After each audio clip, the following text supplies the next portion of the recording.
Tu nous dis quand ça démarre? Eh bien non, mais ça y est, ça a démarré, donc on n'a qu'à y aller. Alors, c'est une mise en bouche. Allez, voilà. Exactement.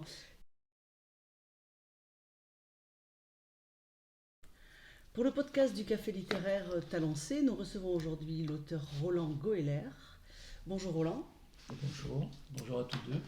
Bonjour Roland. Alors, Roland, nous avons souhaité t'inviter parce que tu as une petite particularité, voire même peut-être deux. C'est que tu es très féru de nouvelles. Donc, parmi tout ce que tu écris, il y a énormément de nouvelles. On va entrer dans le détail tout à l'heure. Et ta deuxième particularité, c'est ta préoccupation autour de la question alsacienne, sur laquelle tu as beaucoup écrit. Alors, quand je parle des nouvelles, tu n'as pas seulement écrit des nouvelles, hein, tu as notamment, je prends rapidement quelques références, mais tu as notamment écrit, à un moment donné, dans une maison d'édition qui n'existe plus, chez Siloé, et tu avais écrit en particulier Le secret de Marie-Antoinette, qui était un roman, La Nuque. Roman. Également un roman. Une dystopie, oui. Voilà. Le tout premier, vous me prenez pour quelqu'un d'autre aux éditions Silo Exactement. En 2009. C'était aussi chez Siloé. En fait, voilà, c'est ça. Exactement. Donc, tu n'écris pas que des nouvelles, hein, puisqu'à un moment donné, tu as commis des romans. Mais on sent quand même chez toi que cette forme d'écriture de la nouvelle t'est précieuse. Est-ce que tu pourrais nous dire pourquoi tu persistes? Alors, le mot persister n'est pas négatif. Pourquoi tu persistes à utiliser cette forme littéraire-là, celle de la nouvelle? Parce que, peut-être tout simplement parce que c'est peut-être une facilité. La nouvelle est une forme brève qui exige un investissement beaucoup moins important qu'un roman, qui est plus mobile, qui est plus adaptable à tout genre de situation. On peut très facilement passer d'une nouvelle à l'autre. Enfin, il y a une espèce de mobilité d'écriture qui fait que quand on se met sur un roman vous absorbe beaucoup plus. Un roman exige qu'on étudie le contexte, qu'on fasse des fiches de lecture, qu'on contextualise beaucoup plus l'action, qu'on la fasse durer dans le temps, exige un grand nombre de personnages, enfin un nombre de personnages plus important que dans une nouvelle. Donc c'est un travail, si vous voulez, on peut comparer une nouvelle, on peut faire une comparaison nouvelle-roman avec ce qui peut peut-être se faire dans l'architecture, entre la chapelle romane primitive et puis la cathédrale qui exige bien plus de matériaux, de maîtres d'œuvre, de métiers, et puis peut-être de recul. A contrario, dans une chapelle romane, on va plus vite à l'essentiel, on voit plus, et puis le son est plus, voilà, hein, les perceptions sensorielles sont peut-être plus immédiates que quand on rentre dans une cathédrale. Je pense notamment à celle de Strasbourg, qui vous ne serez pas surpris, qui est l'une de mes préférées, où finalement c'est un livre d'histoire ouvert sous les yeux, qui exige une érudition très importante, que ce que la nouvelle, il y a plus d'immédiateté dans la nouvelle. Voilà, je sais pas si j'arrive. Bon, voilà. Donc, mais je crois que c'est une question de rythme personnel aussi. On a du goût pour une chose, on peut l'avoir pour plus ou moins pour une autre, et voilà. Je réfléchis pas trop quand j'écris. Voilà, ça part au départ. Voilà, au départ, on sait pas ce que c'est. On sait pas ce que c'est. On se lance, on écrit 3 pages pour goûter un peu, pour surtout pas perdre le fil. Hein, et puis après, il y a bien des textes où je me suis dit ça mériterait des développements plus importants. Mais après, comment dire, on n'a qu'une vie. Enfin, je veux dire, je suis peut-être plus disposé à passer des années entières sur des textes, sur des textes longs. D'accord. Alors, donc c'est un travail différent, le roman et la nouvelle. Et ce qui est intéressant, Oui, c'est que oui, oui. tu es en train de nous dire que finalement, le roman, c'est peut-être un travail qui demande plus d'efforts, plus Absolument. plus De d'ambition. longue haleine. C'est un investissement beaucoup plus important, Mais hein. C'est évident. en même temps, dans Prenez garde à l'intervalle entre le marchepied et le quai, la première nouvelle, qui s'intitule Oui. Vous me prenez pour quelqu'un d'autre, C'est le condensé d'un c'est roman une précédent. nouvelle qui a elle-même été condensée à partir d'un roman Oui. précédent. Alors, est-ce que tu peux nous parler de ça? Pourquoi j'ai fait ça? Pourquoi avoir fait ça? Parce que ça suppose quand même que donc la nouvelle, c'est bien un travail spécifique. C'est pas forcément... Enfin, je sais pas si c'est moins de travail, mais enfin, peut-être que c'est moins de travail, mais en tout cas, il y a quelque chose aussi de spécifique. Parce que tu as tourné un roman nouvelle. Non, enfin, c'est peut-être l'exercice de style qui m'a tenté, parce que l'intrigue, une intrigue qui se passe en même pas 24 heures, enfin, c'est un temps très bref, unité de lieu, unité de temps, unité d'action. Donc on est dans une forme presque théâtralisée où j'ai senti en me relisant que la forme romanesque était peut-être m'amenait peut-être trop loin, voilà, par rapport à ce triptyque, petit nombre de personnages, unité de lieu, unité d'action. Et ça me paraissait important, intéressant de condenser ce texte, de le ramasser un petit peu. Et enfin, c'est pas à moi de le dire, mais j'aime bien la nouvelle version. Non, c'était très réussi en effet. Oui. Voilà, moi C'est j'aime très bien, réussi. donc j'espère que mes lecteurs Alors, auront le... Oui. toujours sur le thème de la nouvelle et des personnages, quand on lit beaucoup de tes nouvelles, alors moi j'en ai lu un certain nombre quand même, bien que l'exercice ait l'air de te demander moins de temps, on sent quand même des personnages extrêmement fouillés, y compris dans tes nouvelles, et souvent des personnages dans lesquels on sent peut-être une fêlure, mais en tout cas, tu utilises le mot d'intervalle dans ton dernier recueil. Prenez garde à l'intervalle entre le marchepied et le quai.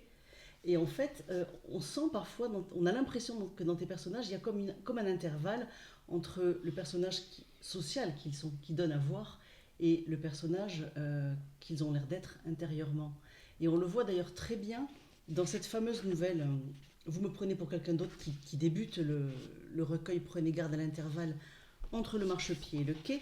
Et à un moment donné, on est sur un quai de gare et un homme croit reconnaître en une femme une certaine Clara qui l'interpelle.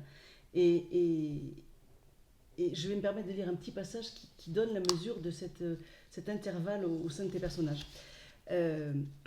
Donc l'homme dit « Bonjour Clara ». À qui, sinon elle, cet homme s'adressait-il ? Sa voix claire s'imposait dans le vacarme sous la marquise et tenait à distance les innombrables bruits d'une gare en effervescence. Il l'interpellait, comme s'il était venu l'attendre et qu'elle était passée à côté de lui sans le voir. L'intonation était familière, chaleureuse, comme s'ils étaient proches et que l'homme se contentait de prononcer son propre prénom d'une autre façon. Elle savait ne pas être Clara, mais à cet instant où le quai se vidait, cet homme constituait en quelque sorte le dernier repère auquel se raccrocher, et elle se dit que Clara, c'était peut-être une autre partie d'elle-même. Et j'ai trouvé ça très intéressant, effectivement, ce personnage qui se saisit de cette opportunité qui lui est offerte, voilà, de ce soi-disant malentendu, où on la prend pour quelqu'un d'autre, et finalement elle va jouer le jeu, ou en tout cas essayer de jouer le jeu. Oui, c'est le ressort de ce texte. Alors, je dirais par rapport à la question générale, il y a peut-être deux choses à dire là-dessus. C'est vrai, dans une nouvelle, les personnages sont quand même plus, j'allais dire schématiques, mais c'est peut-être pas tout à fait le mot qui convient. Ils sont plus ramassés, où on s'intéresse aux personnages, on ne prend en considération les parties des personnages que s'ils sont en rapport avec l'objet de la nouvelle. Donc on ne s'intéresse pas à des tas d'autres choses, pas comme dans Madame Bovary, enfin, qui est un roman, on a quelque chose, on a un tableau beaucoup plus général. Oui. Donc c'est l'intérêt de la nouvelle. On ne se perd pas dans des intrigues annexes. On reste sur un objet très précis. Voilà. Donc il y a à la fois une schématisation, je ne trouve pas d'autre mot tout de suite, ou une réduction, et en même temps on approfondit beaucoup plus, dans les purs, on arrive beaucoup plus facilement à approfondir, à aller loin, à être précis. Voilà. Finalement, en fait, dans la nouvelle, le fait d'être...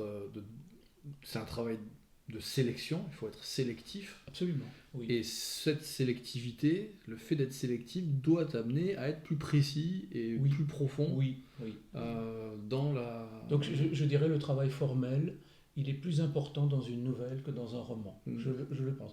Dans un roman, il y a un important travail à faire dans la construction générale. C'est comme dans la cathédrale, il faut des soubassements corrects, ensuite il faut calculer les dimensions des piliers, il faut que ça tienne. Quand on arrive à 100 mètres de hauteur, il faut que ça tienne. On n'est pas tout à fait dans ce même schéma. À la limite, il m'est arrivé dans une nouvelle de renverser l'ordre des chapitres parce que je trouvais que c'était plus intéressant. Et ensuite, on s'en sort en changeant, en prenant un plus que parfait plutôt qu'un passé simple. On s'en sort, on adapte. Le récit s'adapte bien, quoi.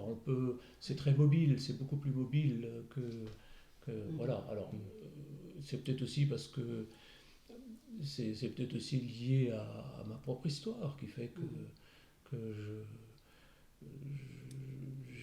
tout comme j'aime mieux faire du croquis, j'aime mieux faire des choses, des épures que des grands trucs. Je passerai jamais en peinture, je passerai jamais des mois entiers sur un tableau. Je veux dire, si ça arrive tout de suite. Voilà.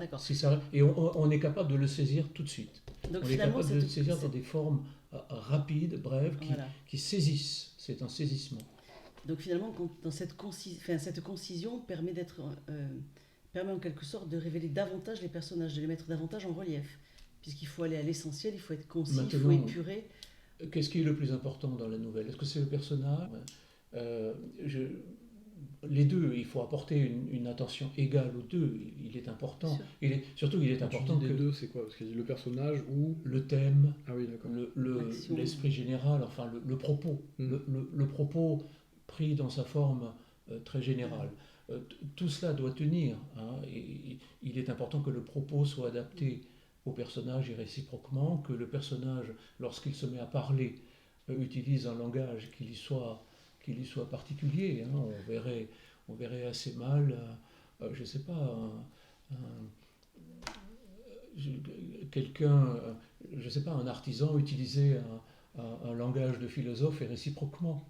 Donc il est important de... Voilà, mais ça se règle par des petits détails, ça doit être... On passe pas beaucoup de temps à ça.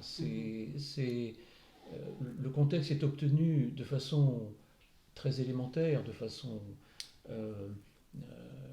avec une grande économie de moyens, mais il ne faut pas se tromper là-dessus. Voilà, Je trouve que c'est intéressant ce que tu dis, parce qu'en lisant les deux recueils qu'on a lus là, donc d'un côté Retrouvailles et Prenez garde à l'intervalle entre le marchepied et le quai, qu'on présentera tout à l'heure pendant quelques minutes plus en détail. Moi, je trouve que c'est deux recueils qui sont très différents justement dans le style, forcément dans les images qu'ils évoquent, dans les sensations qu'ils provoquent. Et en même temps, on retrouve dans les deux cette même patte où on a des personnages qui sont très bien, décrits, finement caractérisés. Tu fais systématiquement, tu fais parler, c'est pas que tu fais parler avec des dialogues, mais tu rends évocateur et plein de sens des petits gestes, des petits regards, des choses qui sont justement, qui pourraient être des banalités du quotidien et qui en fait tout à coup deviennent porteuses de plusieurs niveaux de sens.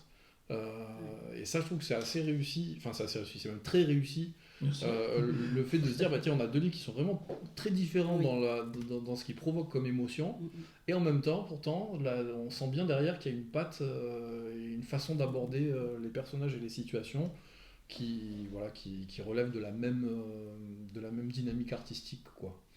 Voilà. Il n'y a pas de question, mais c'était juste une remarque sur ça que je voulais faire. Si je peux, c'est très important, je rebondis sur ce que tu dis, Pierre. C'est le détail. Je dirais une nouvelle ou un roman, la littérature ne démontre pas, elle montre, elle s'applique à montrer, elle s'applique à essayer de regarder le plus justement, de de mettre l'œil à l'endroit le plus idoine, à l'endroit le plus adapté ou le plus pertinent pour regarder ce qu'il y a à voir. Hein, donc on se pose à l'endroit où la perception est la plus... Enfin, on essaye. Hein, ça ne marche pas toujours. Donc c'est forcément une accumulation de petits détails. Dans la mesure où on montre les personnages dans la vie courante, nous ne sommes pas tout le temps, toujours en train de philosopher ou d'échanger des considérations, soit politiques, soit philosophiques. Nous faisons la vaisselle, nous faisons les courses, nous enchaînons un certain nombre de gestes qui sont apparemment aléatoires, mais qui répondent au fil de nos vies, au fil rouge, au fil qui nous guide tant et si bien qu'on ne le voit plus, qu'on ne le voit pas. Et la littérature, elle est bien... Enfin, l'objet, c'est bien d'essayer de retrouver, c'est de saisir la quantité de détails suffisante et de les mettre bout à bout pour qu'on revoie ce fil rouge. Et c'est peut-être, tout à l'heure, quand je parlais de thèmes ou de propos, c'est des personnages, donc il est aussi important d'avoir la réalité des personnages que leur fil rouge. Il faut livrer d'eux ce qui suffit pour sentir le fil rouge. Je trouve que ce que tu dis est très très intéressant parce qu'effectivement, tu as évoqué tout à l'heure la place du lecteur. Et nous, ici, dans le Café littéraire Talancé, on est attachés à la place du lecteur, puisqu'en fait, notre démarche, c'est d'inviter des écrivains pour qu'ils exposent leur démarche, mais on fait aussi une grande place aux lecteurs et aux gens qui nous écoutent, soit en podcast, soit qui viennent assister aux séances du Café littéraire en chair et en os. Et en fait, effectivement, ce que tu dis est très intéressant.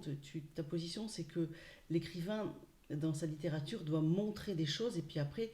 on laisse la place au lecteur. Oui, on n'assène rien. Voilà. On n'assène rien, on propose, le lecteur s'en empare d'une façon ou d'une autre. Oui. Et ça, c'est une grande richesse. Quoi, disons, c'est comme ça que j'ai fini par le voir, quoi, parce que bien sûr. C'est aussi une construction. Enfin, on tâtonne. Hein, c'est comme disait Léonard de Vinci, on obtient un cercle parfait à partir de la superposition de 100 cercles imparfaits sur papier calque. Et quand voilà, au bout d'un certain temps, on arrive, la perfection, c'est encore une fois orgueilleux, mais alors c'est de l'itération. Moi, la question que ça me fait me poser, c'est celle de la place de l'intentionnalité, au fond, dans cette démarche-là. Parce qu'on dit, on sélectionne, on prend une nouvelle, alors il y a un jaillissement, d'ailleurs tu as parlé de jaillissement, on va sélectionner dans ce jaillissement aussi ce qu'on va dire, ce qu'on va pas dire, ce qu'on va déplier, déployer, ce qu'on va peut-être laisser hors champ. À quel point c'est un processus qui est rationalisé, où tu te dis, ah bah ouais, j'ai un personnage et je vais l'amener là, et je vais lui faire telle chose, ou je vais insister sur tel aspect, et à quel point c'est un processus pour l'auteur, justement, qui est lui-même conscient, c'est-à-dire qu'on le conscientise, mais en même temps, il n'est pas forcément rationnel, quoi. C'est peut-être compliqué. Non, la question est claire, je crois que la question est claire, c'est la réponse qui est moins simple. C'est une question difficile, mais je ne suis pas sûr de pouvoir peut-être répondre dans le bon ordre. Peut-être que tu peux répondre en partant de toi, de ton expérience, de quand tu écris, en fait. Qu'est-ce que tu vois, comment ça se passe quand tu écris? Je vais peut-être arriver à ça. D'accord. Je vais peut-être rester d'abord à ta question, je dirais. Nous naissons en un lieu et en un temps précis, et au sein d'une communauté précise. Voilà, ça c'est une... Il n'y a pas d'intentionnalité là. C'est le hasard de Paul Valéry. Voilà. Nous arrivons à cet endroit-là, et d'une certaine façon, c'est à cet endroit qu'il faut que nous regardions. Je le crois. Hein. C'est-à-dire, d'abord parce qu'il y a suffisamment de matière. Il y a suffisamment de... C'est pour ça que j'ai peut-être pu observer un certain snobisme français qui consiste à chercher des thèmes ailleurs. Non, il y en a assez ici. Il y en a. Épuisons déjà tout ça, et voilà. Donc, ça ne veut pas dire que ça n'élimine pas la question de l'étranger, de l'exotisme. Mais je dirais, c'est quelque chose qui vient dans un contexte, s'il n'est pas rattaché, voilà. Donc ça, il n'y a pas d'intention, il n'y a pas d'intention au départ. J'ai partagé des fragments de vie avec un certain nombre de personnes, et j'ai ceux-là, ce sont ceux-là sur lesquels j'ai travaillé. C'est ce qu'il y a peut-être beaucoup dans Retrouvailles. Je me suis posé la question, mais comment, enfin, qu'est-ce que j'ai à dire, sur cette enfance que j'ai passée à cet endroit précis, voilà, avec ces langues hiérarchisées, il y avait une bonne langue et une autre qui ne l'était pas, hein, voilà, donc pour faire simple. Et puis il y avait des choses dont on parlait, des choses dont on ne parlait pas. C'est encore pour faire simple. Donc, entre parenthèses, ce livre répond au défi de parler de ce dont il était convenu qu'on ne parlerait plus, voilà, pour faire court. Mais voilà, donc, je ne sais pas, je ne vois pas d'intentionnel là. Hein. L'intention, c'est tout simplement de s'emparer du sujet, de s'emparer de se coltiner avec le... Voilà. Comparons ce travail à celui du forgeron ou à celui du chercheur d'or. Il gratte là où il est, et il trouve le genre de minerai que lui propose la terre, et ensuite à lui de faire le boulot, d'épurer les choses et de tirer la forme qui convient. Hein. Sa seule intention est de chercher de l'or. Oui. Donc, d'une certaine façon, mon intention aussi est de chercher de l'or. Mais voilà, après... Pourtant, à certains moments, tu t'autorises. Alors, effectivement, tu le dis, et je pense vraiment que on le retrouve bien dans tes nouvelles. Tu pars à un moment donné... oui, on a parlé d'intervalle, il faut qu'on en parle. Oui, à un moment donné, tu pars dans l'imaginaire aussi. Oui, mais... Puisque dans la nouvelle... je ne sais plus son nom, la nouvelle où il y a un échange de corps dans le wagon. Oui, voilà, jeu est un autre, exactement, merci. On a un passager dans un train qui, à un moment donné, finalement, semble quitter son corps et se retrouver dans le corps de son voisin de wagon, voilà, de compartiment. Et donc là, effectivement, tu es peut-être parti d'une situation très réaliste qui est, on fait un voyage, on est assis dans un wagon à côté ou en face de quelqu'un. Et bon, et cette observation-là, à observer le passager en face de toi, t'a peut-être conduit à partir dans des choses imaginaires. Mais là, tu es vraiment allé loin dans l'imaginaire. Par rapport à certaines autres de tes nouvelles qui sont sans aucun sens péjoratif, plus terre à terre. Oui, je suis d'accord. Mais à la limite, ça ne change pas. Ça ne change pas l'organisation du texte, ça ne change pas l'esprit de la nouvelle. Simplement, à un moment donné, dans les éléments de base, on choisit, on prend la liberté d'en prendre un qui n'existe pas. Hein. C'est comme en mathématiques. En mathématiques, il y a un certain nombre de questions de physique générale et de mathématiques qu'on règle avec le corps des complexes. Et donc dans le corps des nombres complexes, il y a le nombre i dont le carré est égal à -1, c'est-à-dire c'est un nombre qui n'existe pas. Mais curieusement, il permet de résoudre des tas de choses qu'en son absence, qui en son absence reste une énigme. Voilà, ben c'est pareil. C'est pareil. À un moment donné, on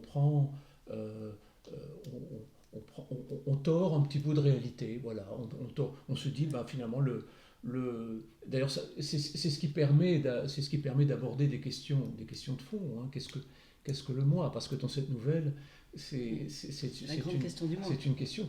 C'est quoi le moi? C'est-à-dire cette entité, appelons-la entité, parce qu'on ne sait pas comment l'appeler autrement, cette entité qui a conscience que finalement il y a un intérieur du corps et un extérieur, qui a conscience de prendre la parole, je veux dire, pourquoi elle est là, qu'est-ce qui la sépare des autres entités qui apparemment font la même chose, mais on n'en est pas certain.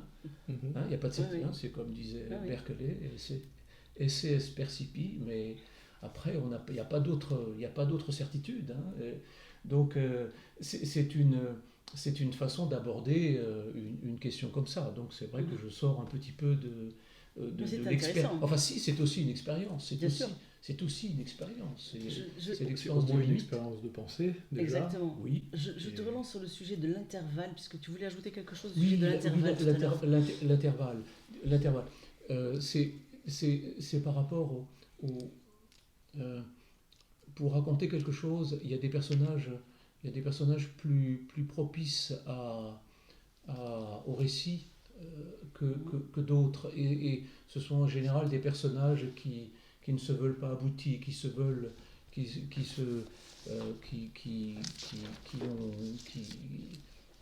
ont des doutes, qui ne sont pas forcément monolithes, qui ne sont pas des monstres de certitude Oui.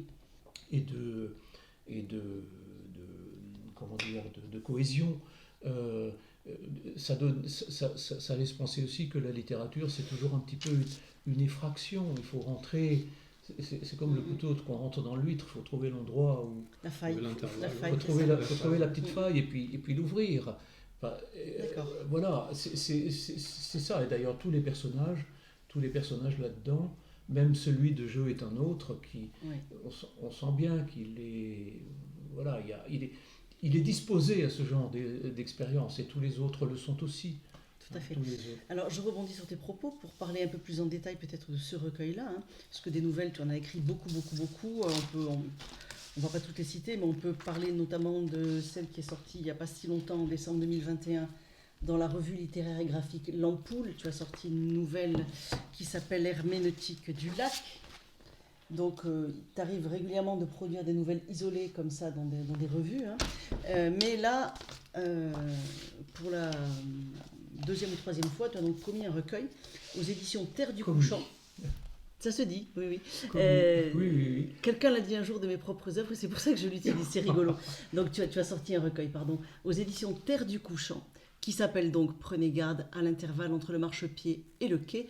Et le fil rouge dans cette histoire, c'est que toutes les nouvelles ont un lien avec le monde ferroviaire. Et peut-être que tu vas nous expliquer pourquoi. Et j'ai passé presque une quarantaine d'années dans le monde des transports, où j'ai eu différents métiers. Mais sur un autre plan, c'est comme l'Alsace. L'Alsace m'a... par exemple, je ne suis pas compétent pour parler de l'histoire du monde basque ou du monde catalan, parce que je n'ai pas de... Alors je pourrais le faire, je pourrais passer 3 ans je sais pas, étudier la question, à Barcelone à étudier la question, mais je vois pas l'intérêt. Enfin, j'ai assez de choses à dire. De la même façon, j'ai vécu dans le monde ferroviaire, j'aurais pu vivre dans le monde de la métallurgie, puisque j'ai fait de la métallurgie, j'ai fait de la sidérurgie. Voilà, bon, c'est pas le cas, mais non, mais c'est pour l'anecdote, oui, voilà. Et je pense que tu abordes la question en plus, il y a la question du voyage, le fait de le monde des trains, c'est toujours un monde qui, enfin, ce sont des vecteurs, on passe d'un monde à l'autre, on passe d'un monde à l'autre, donc il y a encore cette idée. Voilà, il y a cette idée. Exactement. Et je pense que là, tu disais tout à l'heure que tu ne te sentais pas légitime, enfin, tu utilisais une expression dans ce style, à parler de la culture basque, par exemple. Je pense que la question de la légitimité va peut-être intéresser Pierre, notamment pour tes textes sur la question alsacienne. Mais en fait, déjà de façon générale, moi je crois comprendre que tu as une posture qui consiste à dire on ne peut parler bien en tout cas que de ce qu'on connaît ou de ce qu'on a expérimenté, de ce qu'on a éprouvé. De ce qu'on a éprouvé. Voilà, je pense au départ. D'accord. Donc toi, c'est ta posture de dire, donc c'est pour ça, d'un côté le monde ferroviaire... C'est pas aussi catégorique que ça. Et de l'autre côté l'Alsace. Alors, à une autre échelle, et puis toute comparaison mise à part, Céline et Proust sont nés à peu près en même temps. Voilà. L'un a connu le monde raffiné de l'aristocratie de la fin du siècle, et l'autre a connu les tranchées. Voilà. Donc, l'un est compétent pour... Enfin, ils sont absolument pas interchangeables, parce qu'ils ont vécu le même réel. Ils étaient dans le même réel, dont ils ont tiré des ficelles différentes. Des fils aux antipodes. Voilà. Donc, et je veux dire, Céline n'a jamais cherché à rentrer dans le monde, sauf parce qu'il aimait les danseuses, il aimait la danse. Mais Céline est toujours restée sur... j'ai l'impression que toute sa vie durant, les obus qui ont éclaté sur les champs de bataille, ont continué d'éclater dans sa tête. Et il s'en est guéri. Disons, la littérature a permis de mettre des remparts à cela. Proust, lui, parce qu'il était asthmatique, parce qu'il était, il est resté dans un monde très feutré. Voilà, voilà cette comparaison. Mais de même, enfin, je suis un homme, je suis considérablement moins compétent pour parler des questions d'enfantement. Voilà, par exemple, ça c'est parce que la nature m'a fait ainsi, et que je parlerai toujours de façon approximative et par tâtonnement de ce que peut être ce sacré de la naissance. Mais à la fois, tu pourrais vouloir expérimenter, d'écrire sur des choses que tu ne connais pas vraiment. Ça pourrait être une expérience littéraire, mais c'est pas ton choix. Ce n'est pas ton choix. C'est-à-dire, j'ai assez de travail. De matériaux, il me semble. Mais ça s'entend. Il n'y a pas de refus, c'est pas du tout. Mais il me semble que j'ai à la maison une liste de tâches qui fait que, voilà, il me reste beaucoup de choses à faire. Donc, je veux dire pourquoi. Et puis, l'actualité nous invite à regarder ailleurs. Enfin, je vais juste faire un petit détour sur la crise ukrainienne, où, encore une fois, on peut se poser la question, quelle est la légitimité d'un individu de sexagénaire qui habite en Aquitaine, qui a fait ce parcours, comment peut-il en parler ? Il doit en parler, parce que cette chose est en train de restructurer l'imaginaire collectif dans les grandes profondeurs. Donc il est important d'en parler, mais comment en parler ? Par exemple, je ne me vois pas écrire un texte ou des chapitres complets sur le désarroi des populations qui sont là-bas, parce que je n'ai pas vécu ça. Je me permets de rebondir sur ça, parce que je pense qu'il y a plein de choses là qui me viennent en tête sur ce que tu as dit. Le premier, c'est intéressant parce que tu as dit je ne parlerai pas par exemple de l'enfantement, parce que c'est une expérience qui m'est à moi étrangère en quelque sorte. Oui, ontologiquement. Mais ça ne t'empêche pas, par exemple, dans certaines nouvelles, d'adopter, ou en tout cas de faire voir des expériences de femmes depuis la perspective féminine. Donc ça veut dire aussi que finalement c'est toujours... moi je suis assez d'accord avec ça, de dire on ne peut vivre, enfin on ne peut bien décrire que ce qu'on a finalement expérimenté, mais cela dit, la part qu'on a expérimenté des personnages qu'on crée, elle n'est pas nécessairement dans leur partie ancrée dans le réel. C'est-à-dire que je peux ne pas avoir été une femme et pourtant créer un personnage auquel je vais prêter des traits de femme pour transmettre quelque chose. Donc c'est intéressant en fait, je crois, de se dire finalement c'est un choix individuel de se dire effectivement quels sont les sujets que je me sens capable d'explorer et ceux que je me sens pas du tout capable d'explorer. Finalement c'est pour ça que je parlais d'expérience littéraire. Ou que j'explorerai avec d'autres moyens, et puis comme je cherche pas à faire des faits, ou que je cherche pas une niche marketing particulière pour bien me situer, c'est absolument pas mon truc. Donc voilà. Mais je reprends ce que tu... Pourquoi pas des personnages de... Mais je dirais, si je reprends la Gèbre de Boulle, le monde de la femme, le monde de l'homme, voilà. Une intersection. Voilà, je dirais, je pense parler de la zone commune. C'est-à-dire de la zone commune des hommes et des femmes. Je parle de ça, sachant que ce dont j'ai parlé tout à l'heure, l'enfantement se trouve ici, dans la partie dans la féminine, oui. C'est gauche ou droite, là, je sais plus. Enfin bon, dans la partie de ce côté-là. Voilà, voilà, tout quoi, le féminin dans ce qu'il a de de particulier mais interdit, tout comme je pense que pour un écrivain femme, le masculin lui reste obscur de la même façon, encore que les Chinois ont une façon bien particulière de résoudre ça avec le yin et le yang qui tournent l'un sur l'autre et qui font que les choses ne sont jamais, c'est pas cloisonné, Oui, quoi. oui, oui. Les cloisons, elles sont pas aussi... C'est une posture littéraire, parce que tu vois, moi j'ai une posture plutôt contraire, hein, parce que moi je suis en train d'écrire un roman dont le personnage principal est un homme, or je suis une femme. J'ai écrit très brièvement une nouvelle qui se passe au tout début du XXe siècle, à la Belle Époque, dans un milieu archi-bourgeois, expérience que je n'ai absolument pas vécue, ce n'est pas mon milieu d'origine, ce n'est pas une époque que j'ai connue, je n'ai pas de témoignage de ma famille de cette époque sur le milieu que j'ai décrit. Bon, j'ai beaucoup documenté la chose pour éventuellement essayer de restituer des choses un peu réalistes, mais au contraire, moi je trouve que l'expérience littéraire d'aller creuser des choses qui ne s'ancrent pas profondément dans la société actuelle, ça peut être intéressant aussi, c'est autre chose, c'est une autre démarche. Absolument. Mais là, voilà, Mais tout à fait, c'est intéressant de il n'y a, pas confronter, hein. Bien sûr, il n'y a pas de règle. il y a pas d'absolu. Il y a On pas est d'absolu. d'accord, on est d'accord. Le champ est totalement ouvert. Tout à fait. Juste, je rebondis Bien sur sûr. une chose que tu as mentionnée, parce que tu as parlé de la crise ukrainienne, tu as dit, moi, je ne me sentirais pas... Enfin, parler la de- guerre russo... de la Oui, oui. guerre. C'est la guerre russo-ukrainienne. Je ne sais russo-ukrainienne. pas, je sais pas si elle est limitée Toutefois- à ces deux pays. Mais ouais, et moi c'est quelque chose qui m'a frappé en fait en lisant Retrouvailles, c'est que j'y ai trouvé des thématiques et une expérience qui m'a fait me dire, mais au fond, on a nous-mêmes justement dans notre histoire plus proche encore, des expériences, une histoire, des histoires vécues qui font directement écho à ce qui se passe en ce moment, Oui. et dans lesquelles on peut aller chercher des ressources pour réfléchir aussi à ces questions-là.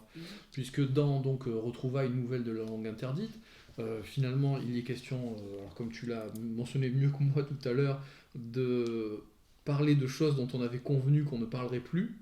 Hein, c'est comme ça que tu l'as mentionné. Voilà, On y parle de choses Chose dont... tabou. Voilà, Oui. on lève le voile sur certains tabous. On lève Et- le voile sur les tabous. Mais il y est question d'ailleurs, encore une fois, d'intervalle, puisqu'il y est question, alors j'ai noté interdit, intervalle, indéfini, c'est des notions qui quelque part ont toutes quelque chose de proche comme ça, où il est question de l'expérience donc de ces Alsaciens qui ont vécu, pris en étau entre deux cultures qui se trouvaient non pas être juste deux cultures, mais qui se trouvaient être deux puissances militaires antagonistes. Et comment on fait pour réussir à se définir et à dire ce qu'on est quand on est tantôt l'un et tantôt l'autre, et que ces deux identités-là sont censées être mutuellement exclusives. Parce qu'on a des gens qui finalement ont été tantôt français, tantôt allemands, tout en restant toujours spécifiquement alsaciens aussi, et qui se retrouvent donc, enfin moi j'ai l'impression, je le lis comme ça, On est que dans la justement on question est dans d'identité, l'exploration bien sûr. de cet intervalle, encore une fois, de cette chose qui est entre deux, et qu'on ne peut toucher que par que par des expériences vécues, que par le fait parce que tu résous pas le problème dans ton livre de comment on fait pour gérer ça, mais tu nous racontes et tu nous montres comment on fait pour faire avec au ça. quotidien, dans des interactions du quotidien, dans des situations familiales, dans des situations économiques particulières, voilà, comment on fait pour gérer cet entre-deux.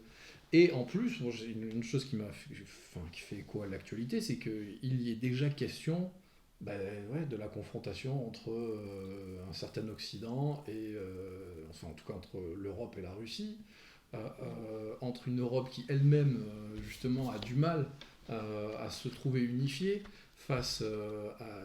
Enfin, il y a plusieurs nouvelles qui évoquent ce passage-là, du front de l'Est notamment, si je ne me trompe pas. Et En 1915 et 16, 14, 15, 16. Voilà, enfin, je trouve qu'il y avait beaucoup de ressources. Alors tu peux peut-être nous en dire un peu plus, mais sur l'origine de ces nouvelles-là, mais pas mal de ressources Tu ouvres là une chose assez vaste, disons. Oui, mais alors... Je ne sais pas comment il faut faire. J'ai cherché à dire, encore une fois, à montrer, à dire des choses qui étaient censées ne pas être dites, ou encore une fois, censées ne pas être montrées. Et que, c'est-à-dire, j'ai toujours eu le sentiment qu'il y a eu un consensus général pour mettre tout ça sous le tapis. C'est-à-dire pour faire comme si nous étions des hommes sui generis. Voilà, ça commence maintenant. Non, ça commence pas maintenant. Ça a commencé, Il y a une ça a antériorité. commencé à la guerre de 30 ans. Hein, Bien donc, sûr. ça a commencé lorsque les reîtres du catholique Richelieu, sous le commandement du très débonnaire Turenne, ont génocidé une partie de la population en Alsace. Voilà. Lequel Turenne se trouve aux Invalides, d'ailleurs. C'est une chose absolument incompréhensible. Qu'un assassin comme ça se trouve aux Invalides. Voilà. Ça, je ferme la parenthèse. Donc ça par exemple, ce que je viens de dire là, ça relève du politique. Oui. Oui. C'est pas, je n'en parle pas. bien Je sûr. ne parle pas de ça.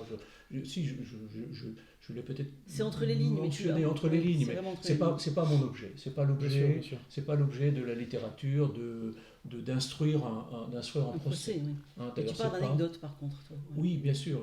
Mais Voilà. tu l'as Et- dit tout à l'heure, il n'y a pas de procès, il n'y a pas de démonstration, c'est jamais, il n'y a pas de pamphlet. Je témoigne, c'est je pas ça. rends compte, Exactement. je rends C'est compte de quelque chose qui a été vécu, comment dire, le nez dans le guidon, qui pour moi n'aurait pas été possible si je n'avais pas fait un pas de côté. Moi, je suis venu de ce côté-ci de la France, dans la France de l'intérieur, à partir de 74, donc ça fait presque un demi-siècle, donc ça fait un grand pas de côté pour voir ça de loin et petit à petit comprendre ce qu'il y a peut-être à comprendre et ce que je n'aurais pas compris si j'étais resté parmi mes compatriotes alsaciens, où j'aurais cherché à être peut-être l'enfant de la patrie qu'on attendait que je fus. Voilà. Alors, je trouve ça très intéressant ce que tu dis en parlant de la France de l'intérieur, parce que moi, c'est une expression que j'ai découverte il y a seulement quelques années, parce que je ne suis pas d'origine alsacienne. Et si vous le permettez, Pierre et Roland, je vais lire un petit extrait de la nouvelle Prise de bec, donc, qui est issue de Retrouvailles, et qui est vraiment très très parlante, puisque là, on parle effectivement de tes souvenirs. Je ne la prends pas au début, je prends un extrait. J'avais 7 ans peut-être, et j'allais à l'école de la République, une et indivisible. J'étais un peu tête en l'air, mais je n'avais que 7 ans. C'était au début des années 1970. J'avais 7 ans, et j'avais oublié mon livre de lecture à la maison. Il est possible que je me sois seulement trompé de livre. Ich hab's Lesebuch vergessen, avais-je dit tout haut, pris au dépourvu. J'avais 7 ans, mais il était trop tard, le mal était fait. Monsieur Schneider me foudroya du regard. Des yeux, j'ai cherché dans la salle de classe un trou de souris où disparaître. Je n'en trouvai aucun. Aussi, d'une voix à peine audible, réitérai-je mes excuses convenablement cette fois. Maître, j'ai oublié le livre de lecture. Monsieur Schneider perdit aussitôt son air sévère. Ce n'est pas grave, tu y penseras la prochaine fois. En attendant, tu liras sur celui de ton voisin. À mon grand soulagement, l'incident était clos. Il suffisait de se servir de la bonne langue. J'avais 7 ans, mais je savais déjà qu'il y avait une bonne langue et une autre qui ne l'était pas. Je trouve ce passage extrêmement fort, parce que ça décrit tout à fait ce que tu racontais tout à l'heure. Oui, absolument. C'est comment dire, c'est une entreprise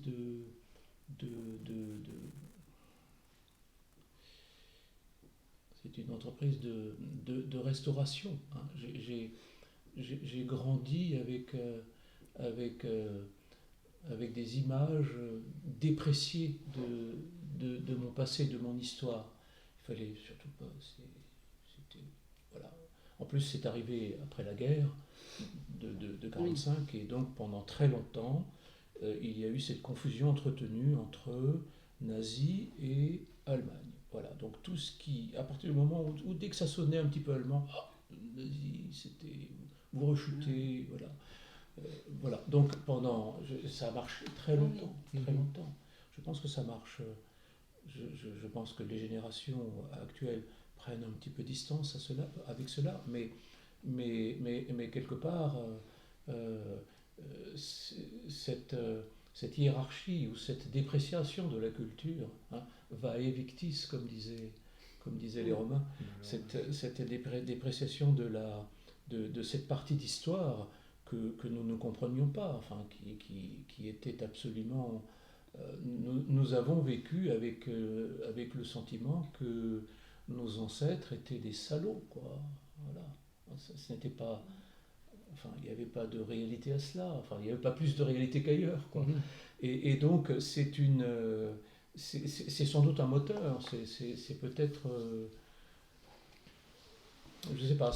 Là, je rentre dans cette partie dans mon ressort qui n'est pas forcément, qui n'est pas forcément clair, qui n'est pas forcément totalement conscient. Vas-y. Hein. Et c'est pas important non plus qu'il le soit. Oui, mais alors, moi je trouve que c'est là, je crois, qu'est l'intérêt de ce type de recueil de nouvelles. C'est que, parce que tu parles bien de ça, de dire, mais il y a des choses qui sont indéfinies. Alors l'indéfini, justement, dans ton livre, c'est dans une certaine nouvelle, je crois, vers la fin, on comprend que c'est l'Allemagne aussi. Oui, voilà. Qui est l'indéfini. Voilà. C'est ce qu'on ne peut pas dire. C'est ce qui est interdit de dire. Ou c'est ce qui est difficile à dire. C'est ce qui est difficile à dire, absolument. Mais en même temps, en livrant le témoignage au travers des personnages comme tu le fais, je crois, moi, que ça permet une chose qui est... ça n'explique rien, mais par contre, ça permet de comprendre. Oui. Et tu parles, par exemple, de la labellisation nazie. Aujourd'hui, par exemple, on a un chef de guerre qui utilise la même méthode pour diaboliser son ennemi. Dans une zone qui elle-même se trouve prise en étau entre deux cultures et qui a été qui s'est vu tantôt imposer une certaine identité et tantôt une autre. Et avec sans doute des enjeux linguistiques qui, sans être les mêmes, peuvent relever de ressorts similaires. Et donc, c'est là où moi je trouve qu'est l'intérêt, c'est que ça n'explique rien, ça ne résout aucun problème. Mais par contre, en le lisant, on acquiert une compréhension qui nous permet d'enrichir notre façon de voir et d'envisager les problèmes actuels autour des questions. Celui qui n'a pas la compréhension de l'intérieur de la question. C'était peut-être mon dessein de livrer assez d'éléments pour que, non pas à la manière d'un essai ou d'un procès d'histoire, de donner des... J'ai beaucoup aimé cet auteur, alors je ne sais pas s'il était vraiment ukrainien, il était d'Odessa, il s'appelle Isaac Babel, il a disparu de la tourmente stalinienne, voilà. Il a parlé des nouvelles de Montcolombier. Je me trompe peut-être. Voilà. Ce sont des petits tableaux où il présente le monde juif d'Odessa avant les pogroms et puis au début des pogroms. Et c'est un ensemble de tableaux qui voilà, je trouve cet auteur très intéressant. Puis, tu parlais de l'Ukraine, je fais juste une petite parenthèse. Il y a deux auteurs qui sont, alors ils sont peut-être pas tout à fait originaires de Lviv, alors ça s'appelait Lviv, Lvov, pardon, et à l'époque c'était Lemberg, du temps de l'Empire austro-hongrois, parce que c'était une possession austro-hongroise, et c'est Joseph Roth et Stefan Zweig, qui sont tous deux originaires de Galicie, enfin, qui viennent de ces territoires. Qui viennent de ces territoires. J'aime beaucoup ces auteurs. Est-ce que tu peux simplement nous expliquer comment tu t'es mis à l'écriture ? Oui. Comment tu es devenu écrivain, toi ? En quelques mots, pas quelque chose d'exhaustif. Je sais pas si on peut répondre à une... Ça t'a pris vers quel âge ? Ça m'a pris très jeune. Et puis ensuite, pendant longtemps, je me suis consacré à ma carrière professionnelle et donc j'ai laissé ça de côté. Et puis à un moment donné, j'étais face à des choix professionnels où je devais continuer à grimper ou alors voilà. Et c'est à ce moment-là je me suis dit je vais reprendre des choses oubliées ou des choses peut-être mises de côté à tort. Et du reste, dans la dernière partie, dans les dernières années de ma carrière professionnelle, je les ai faites avec un temps aménagé pour me donner un petit peu de temps pour écrire, pour travailler, parce que ça prend beaucoup de temps. Alors, pourquoi on fait ça ? Je ne sais pas pourquoi il y a des...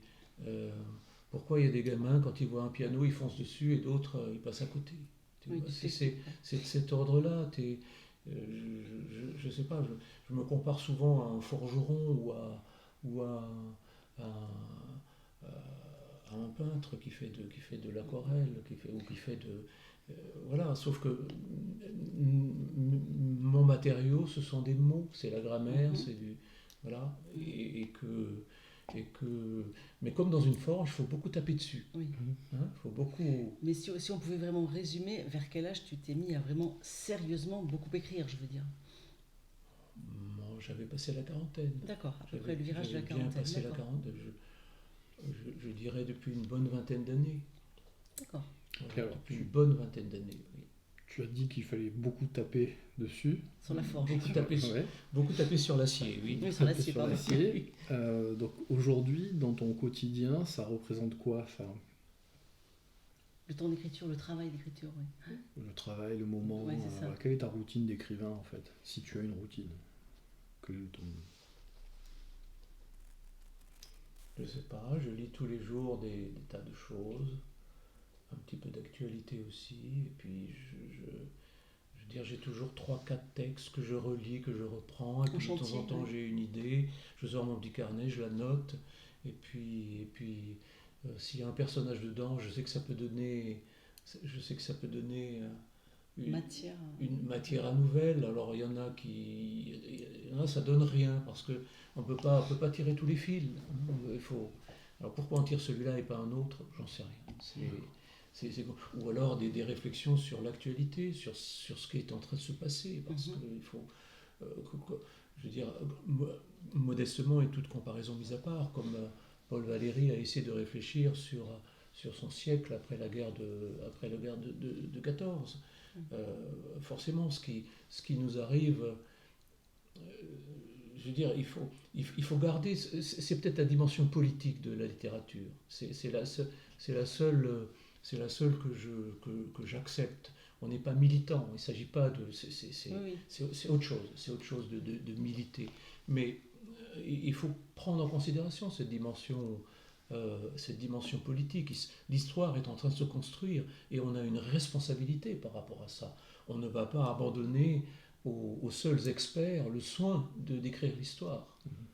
Il est important qu'il y ait un regard alternatif et non pas un regard de personnes de branche ou de métier ou tu vois, enfin, c'est ce que, enfin, là je te renvoie un petit peu la balle, je pense que c'était vos tentations aussi, ou vos appels je sais que tu fais de la sociologie et que tu as éprouvé aussi le besoin de regarder le monde sous un angle littéraire. Enfin, je ne sais pas, parce que tu t'es rendu compte que l'homme moyen n'existe pas. L'homme moyen n'existe pas. Il n'a pas de réalité. Et que tu ne peux pas en parler. Ce n'est pas un objet de littérature, l'homme moyen. Ouais. En revanche, un certain nombre d'hommes particuliers dont on peut raconter l'histoire Tout à fait. dessine un fil rouge. Ça te dit quelque chose? Oui. Voilà, tu vois, et ça, et si j'ai un petit grief à faire peut-être aux auteurs aujourd'hui, c'est de délaisser un petit peu ça, ou de tomber dans la tentation du militantisme, de prendre des causes et puis de dérouler. Voilà, je veux dire, au bout de la 10e page, on a compris ce que ça va devenir, donc quel intérêt de lire après? Alors je propose qu'on conclue peut-être un peu cet entretien en redonnant les références de tes 2 dernières parutions. Donc on parlait du recueil de nouvelles de Roland Goéler qui s'appelle « Prenez garde à l'intervalle entre le marchepied et le quai », édité récemment aux éditions Terre du Couchant. Et le deuxième dont on a beaucoup parlé dans cet entretien, il s'agissait du recueil « Retrouvailles, nouvelles de la langue interdite » aux éditions Maya, également paru récemment. Voilà. J'en profite quand même, Pierre, pour parler un peu de ton actualité à toi aussi, puisque donc ce café littéraire t'a lancé, je le co-anime avec mon complice Pierre Vendassi, qui a écrit le roman Sous les reflets, donc, qui est un objet un peu particulier, c'est un objet artisanal. C'est un livre, quand je parle d'objet, il s'agit d'un livre, mais c'est un livre dont la reliure est absolument artisanale. C'est paru aux éditions Le Buvard, Tu peux nous en parler brièvement? Ouais, Le Buvard, c'est une maison d'édition donc qui est basée près de Rions. C'est donc une maison d'édition qui publie tout un tas d'ouvrages de différentes sortes, mais leur spécificité, c'est que tous leurs ouvrages sont faits à la main, ce qui donne effectivement une qualité aux objets assez particulière et ce qui ne nuit en rien du tout à l'expérience de la lecture. Absolument, je confirme, puisque je l'ai C'est lu. quelque chose qui est très sympa en fait, c'est que au contraire même ça redonne une valeur à l'objet livre tout en permettant d'avoir une expérience de lecture très sympa quoi. Voilà. Et en 2 mots, Tu racontes l'histoire d'un jeune expatrié français à Shanghai qui s'appelle Jehan, qui travaille pour une entreprise qui gagne très bien sa vie, dans un milieu entouré d'amis, dans une relation de couple simple, et il va être confronté à un événement a priori mineur qui va venir fissurer son empire de plaisirs superficiels. À partir de là, il va cheminer vers, on va dire, une prise de conscience de la vacuité de son existence, en quelque sorte. Hein. Oui, pour le dire simplement, je l'ai écrit comme un récit initiatique, contemporain.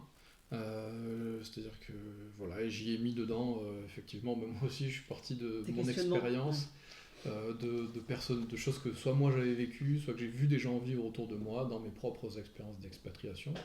C'est pas pour autant un livre biographique du tout, c'est pas non plus un récit d'expatriation. Mais tu as utilisé ton matériau personnel. J'ai utilisé mon matériau, voilà, pour essayer de produire un récit initiatique que je voulais à la fois sombre et lumineux, et j'espère avoir touché au but. Avec également une très belle illustration de couverture. Voilà, Sous les reflets aux éditions Le Buvard. Ouais, illustré par Pauline Gonzalo, qui est, entre autres choses, artiste peintre. Très bien.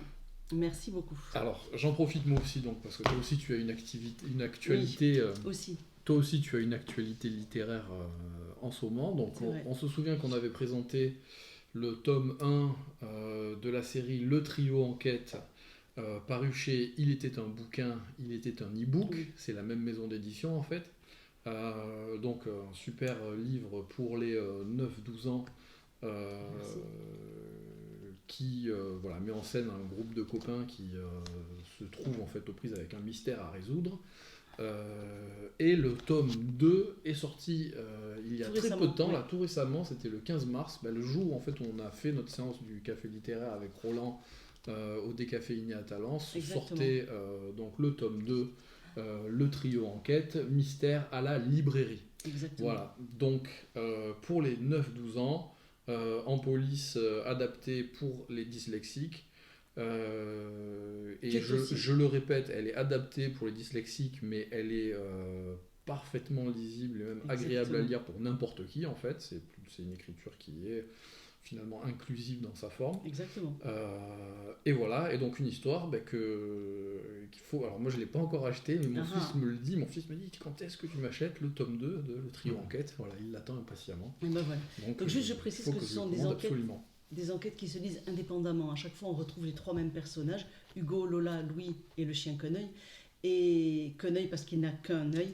Et à chaque fois, ça sera une enquête différente dans un lieu différent. Donc, premier tome, effectivement, le mystère est un vol de bijoux. Et deuxième tome, c'est un vol de livres. Mais à la fin de chaque tome, l'enfant a la solution de l'enquête. Voilà, il ne reste pas sur sa fin. Est-ce que les prochains tomes sont en préparation déjà ? Je suis en train d'écrire le tome 3, en effet. Super. Très bien. Merci. Bon, je crois qu'on peut en rester là. On va s'arrêter là. En tout cas, merci Roland d'être venu répondre à nos questions. Merci beaucoup Roland d'être venu. Et à bientôt. À bientôt. Et n'oubliez pas, il faut qu'on précise aussi, de vous abonner à la chaîne Le Café Littéraire sur Facebook ou Le Café Littéraire sur YouTube. Voilà, vous pouvez vous abonner, mettre un like, commenter, partager et surtout venez à la prochaine séance du Café Littéraire si vous êtes près de Talence.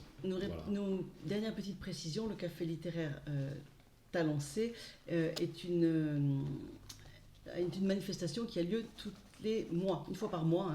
Ce n'est pas à date fixe, mais c'est généralement un mardi à partir de 19h et en tout cas sur une forme environ d'1h30. Et dans des lieux qui sont à définir à chaque fois. Nous essayons de changer d'endroit. Voilà, à très bientôt, merci. Au revoir. Au revoir, merci.